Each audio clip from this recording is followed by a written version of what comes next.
São 7h31, 7h31 da manhã desta quarta-feira, enquanto o presidente Jair Bolsonaro se pronunciava ali em rede de rádio, televisão, mudando radicalmente o discurso, né, que inicialmente ele chamava de gripezinha, depois passou a chamar ontem de o maior desafio da nossa geração, e muita gente batia panela, protestando por aí.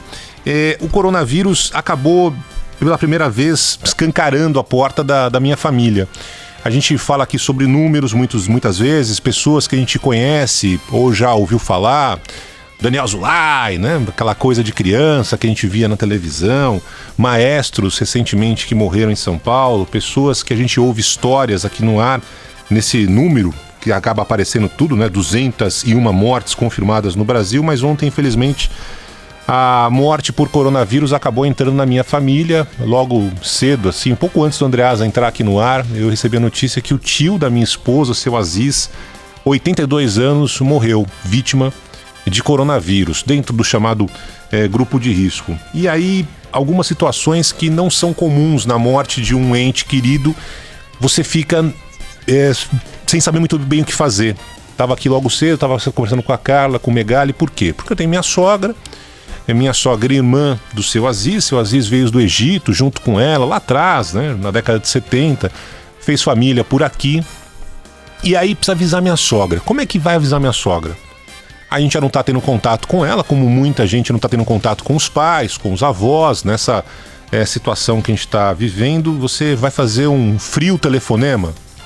Você vai se arriscar a ir até ela e contar para ela pessoalmente, sabendo que é uma senhora, ou seja, que vai sofrer como qualquer um sofreria, né? Aí ficou aquela dúvida, eu conversando com a minha esposa, olha, você não pode ir, eu tô vindo todo dia trabalhar aqui na Band, ou seja, eu tô no grupo de risco das pessoas que não estão saindo de casa todo dia, vindo trabalhar, tocar a vida, né? Como é um policial, como é um médico, como é um lixeiro, como, enfim, todo mundo que não pode continuar em casa, né?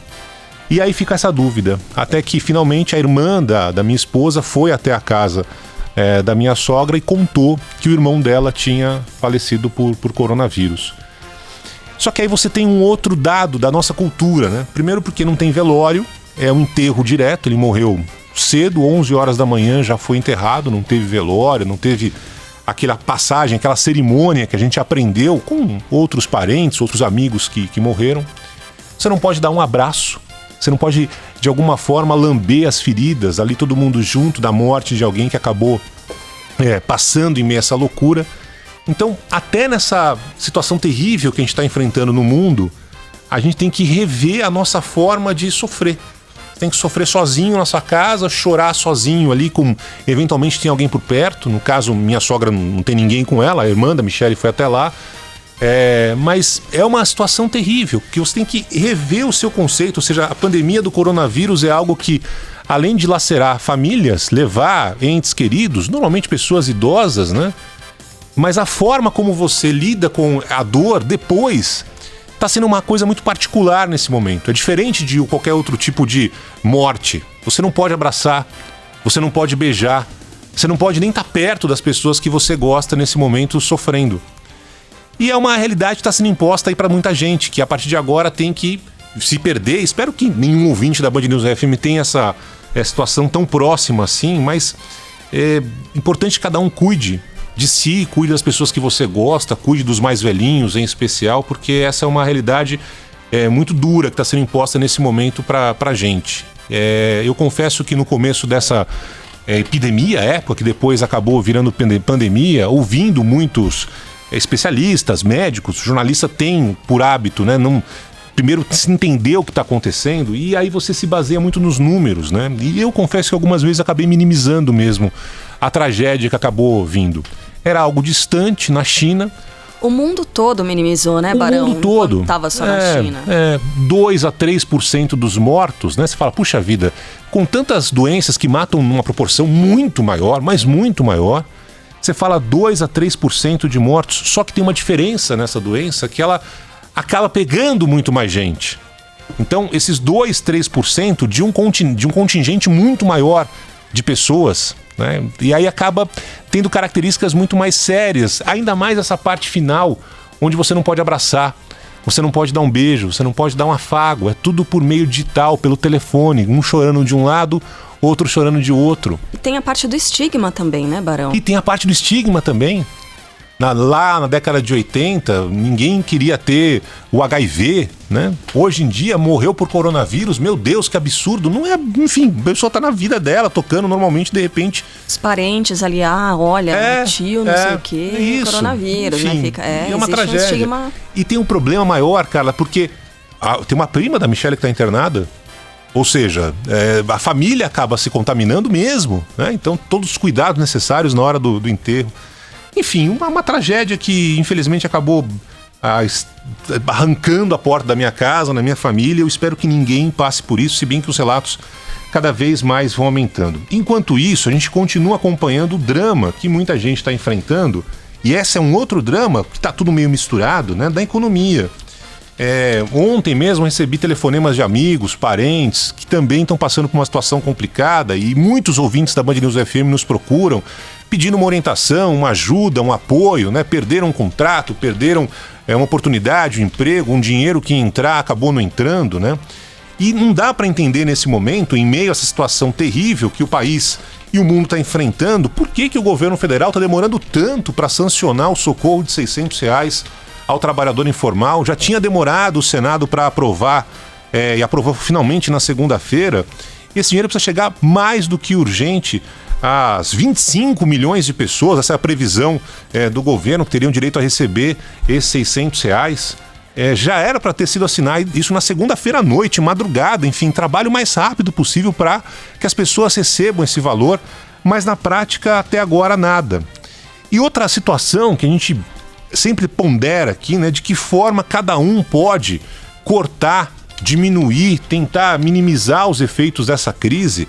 E a gente fala, evidentemente, dos governos, né? Por exemplo, a gente já falou aqui mais de uma vez do tal do fundo eleitoral. Que raio de importância, numa situação dramática que a gente está vivendo hoje, vai fazer para os prefeitos futuros, para os vereadores do fundo eleitoral, sendo que as pessoas não vão ter o que comer, né? Então pega lá os 2 bilhões do fundo eleitoral previstos no orçamento desse ano, repassa essa grana, distribui isso para quem está precisando.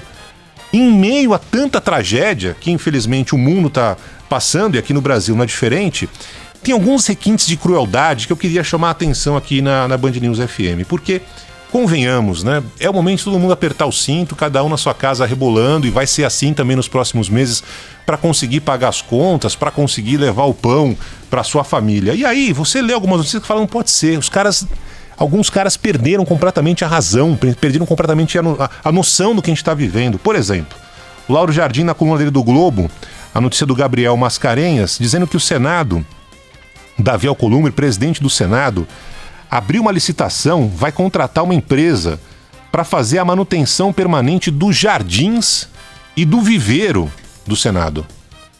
É o caso de você gastar R$3.600.000 por um ano de contrato. Foi aberto ali um pregão eletrônico neste momento para cuidar dos jardins do Senado Federal. É o caso de gastar R$3.600.000 com isso agora. Digamos que o país fosse, sei lá, a Noruega, fosse a Finlândia, fosse a Suíça. Ainda assim já acho um escândalo.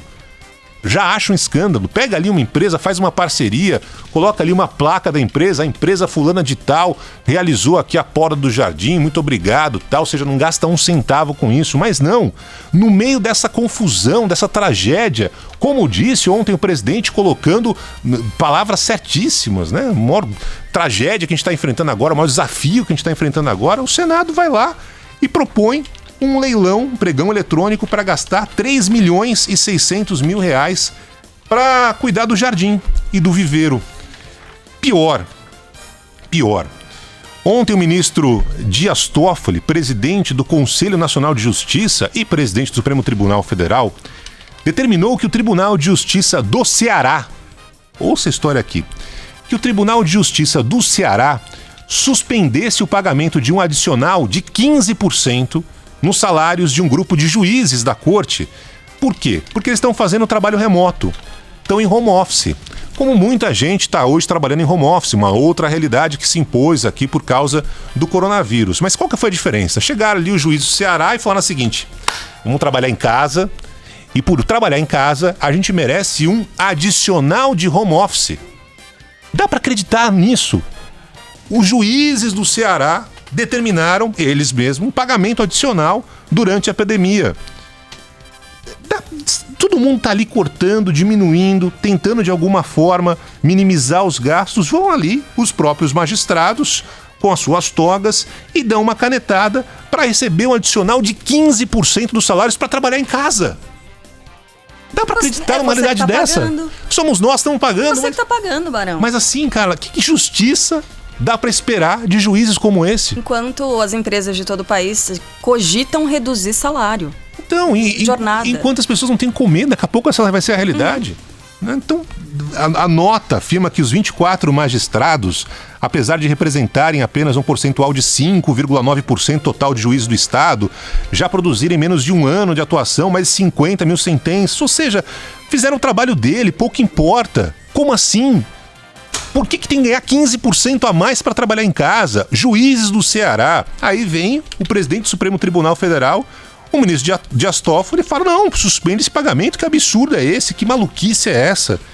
Ou seja, apesar de a gente estar vivendo uma pandemia em que cada vez mais pessoas estão sofrendo com essa realidade, seja na sua família, seja de parentes, seja de pessoas próximas, seja de conhecidos ou desconhecidos, em que todo mundo de alguma forma está enfrentando ou vai enfrentar uma crise no seu rendimento, na sua vida econômica, no seu dia a dia, no seu ganha-pão, ainda assim tem maluco querendo ganhar 15% a mais, juiz do Ceará, ou pagar 3.600.000 reais em jardinagem no Senado Federal. Enquanto não parar essa loucura, essa maluquice, a cobrança em cima dos governos em geral tem de continuar. Vamos nessa.